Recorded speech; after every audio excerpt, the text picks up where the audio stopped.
ಶಾಮನೂರು ಶಿವಶಂಕರಪ್ಪನವರ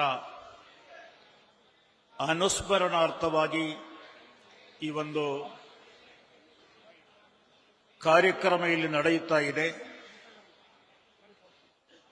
ಬಹುಶಃ ಸಮಸ್ತ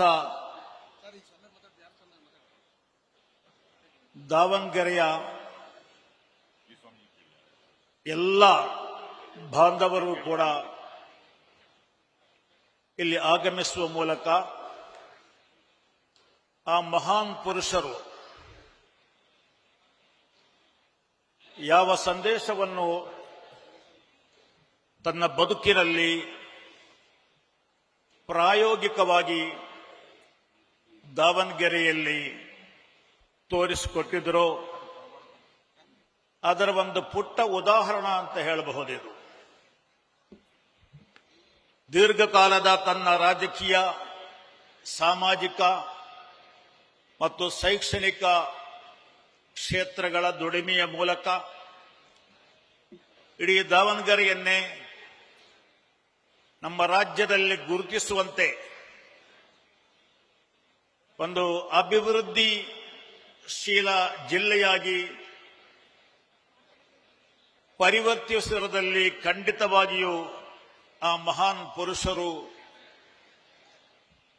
ದುಡಿಯಿದ್ದರು ಎಂಬುದು ಯಾರಿಗೂ ಎರಡು ಮಾತಿಲ್ಲ. ರಾಷ್ಟ್ರ ನಿರ್ಮಾಣ ಅಂದರೆ ಇದೇ ಆಗಿದೆ. ಜವಾಬ್ದಾರಿಯನ್ನು ಹೊತ್ತುಕೊಂಡಂತಹ ಜವಾಬ್ದಾರಿಯುತ ವ್ಯಕ್ತಿಗಳು ತಾವು ಕೈಯಾಡಿಸುವಂತಹ ಪ್ರತಿಯೊಂದು ಕ್ಷೇತ್ರಗಳಲ್ಲಿ ಕೂಡ ಅರ್ಪಣ ಮನೋಭಾವದೊಂದಿಗೆ ದುಡಿದರೆ, ಶ್ರಮಿಸಿದರೆ, ಕೆಲಸ ಮಾಡಿದರೆ ಖಂಡಿತ ಅದು ಯಶಸ್ವಿಯಾಗುತ್ತೆ. ಈ ನಾಡಿನ ಪ್ರತಿಯೊಬ್ಬ ಕಟ್ಟ ಕಡೆಯ ವ್ಯಕ್ತಿಗೂ ಕೂಡ ತಲುಪುತ್ತೆ ಎಂಬುದರಲ್ಲಿ ನಾವು ದಾವಣಗೆರೆಯನ್ನೇ ಉದಾಹರಣೆಯಾಗಿ ಪಡ್ಕೊಳ್ಳಬಹುದು. ಸುಮಾರು 25 ವರ್ಷಗಳಿಂದ ನಾನು ದಾವಣಗೆರೆ ಸಂಪರ್ಕ ಬಿಟ್ಟುಕೊಂಡಿದ್ದೇನೆ. ಹಲವು ಬಾರಿ ಆ ಮಹಾನುಭಾವರ ಜೊತೆಗೆ ಮಾತನಾಡುವ ಅವಕಾಶವೂ ಕೂಡ, ಚರ್ಚಿಸುವ ಅವಕಾಶವೂ ಕೂಡ ಸಿಕ್ಕಿದೆ. ಅವರ ಸುಪುತ್ರ ಮಲ್ಲಿಕಾರ್ಜುನಜಿಯವರನ್ನು ಕೂಡ ಸಂಪರ್ಕಿಸಿದ್ದೇನೆ.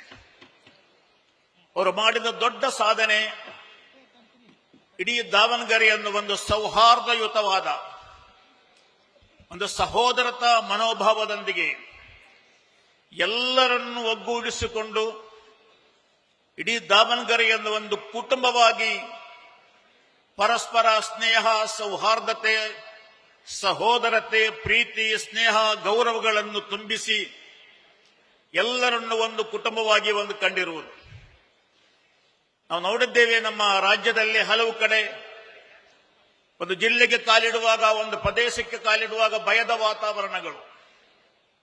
ಇಲ್ಲಿ ಆ ರೀತಿಯ ನಾನು 2 ಗಂಟೆ ರಾತ್ರಿಗೆ ಬಂದು ಇಳಿದರೆ ಅಥವಾ ಯಾವುದೇ ಸಂದರ್ಭ ಬಂದರೂ ಕೂಡ ದಾವಣಗೆರೆ ಶಾಂತಿಯುತವಾಗಿ ಸುರಕ್ಷಿತವಾದಂತಹ ಒಂದು ದಾವಣಗೆರೆಯಾಗಿ ಕಟ್ಟಿ ಬೆಳೆಸುವುದರಲ್ಲಿ ಖಂಡಿತ ನಮ್ಮ ಶಾಮನೂರು ಶಿವಶಂಕರಪ್ಪನವರು ಯಶಸ್ವಿಯಾಗಿದ್ದಾರೆ. ಇದಾಗಿದೆ ರಾಷ್ಟ್ರ ನಿರ್ಮಾಣ.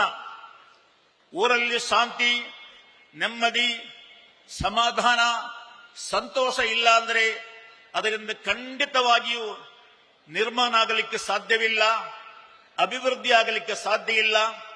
ಮೊಟ್ಟ ಮೊದಲನೇದಾಗಿ ಜನಪ್ರತಿನಿಧಿಯಾದವನು ಮಾಡಬೇಕಾದಂತ, ಒಬ್ಬ ಜನಪ್ರತಿನಿಧಿಯಾದ ವ್ಯಕ್ತಿ ಮಾಡಬೇಕಾದ್ದು ತನ್ನ ಕ್ಷೇತ್ರದಲ್ಲಿ, ತನ್ನ ವಲಯಗಳಲ್ಲಿ ಶಾಂತಿಯನ್ನು, ಸೌಹಾರ್ದತೆಯನ್ನು, ಜನರ ಮನಸ್ಸುಗಳನ್ನು ಕಟ್ಟುವುದು.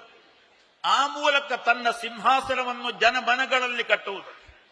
ತಾತ್ಕಾಲಿಕವಾದ ಯಾವುದೇ ಹುದ್ದೆಯಲ್ಲ, ಯಾವುದೇ ಮಂತ್ರಿಗಿರಿಯಲ್ಲ, ಬದಲು ಇಡೀ ಜನರ ಮನಸ್ಸರಲ್ಲಿ ಸಿಂಹಾಸನವನ್ನು ಕಟ್ಟಿದರೆ ಅದನ್ನು ಅಳಿಸಿ ಹಾಕಲಿಕ್ಕೆ ಯಾರಿಂದಲೂ ಸಾಧ್ಯವಿಲ್ಲ. ಅದರ ಒಂದು ಪುಟ್ಟ ಉದಾಹರಣೆ ಇವತ್ತು ಸೇರಿರುವಂತಹ ಎಲ್ಲ ನನ್ನ ಬಂಧುಗಳು. ತುಂಬಾ ಸಂತೋಷವಾಯಿತು ನಿಮ್ಮೆಲ್ಲರನ್ನು ಕಂಡು. ನಮ್ಮ ಮಾಜಿ, ಹಾಲಿ ಎಲ್ಲ ನಾಯಕರು ಕೂಡ ಆಗಮಿಸಿದ್ದಾರೆ.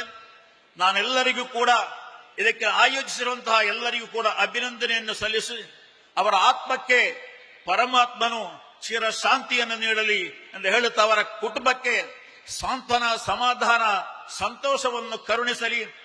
ಸಮಸ್ತ ದಾವಣಗೆರೆಯ ಜನತೆಗೆ ನನ್ನ ಹಾರ್ದಿಕವಾದ ಅಭಿನಂದನೆಗಳು. ನಮಸ್ಕಾರ. ಅಸ್ಸಲಾಮು ಅಲೈಕುಂ ವರಹಮತುಲ್ಲಾಹ್.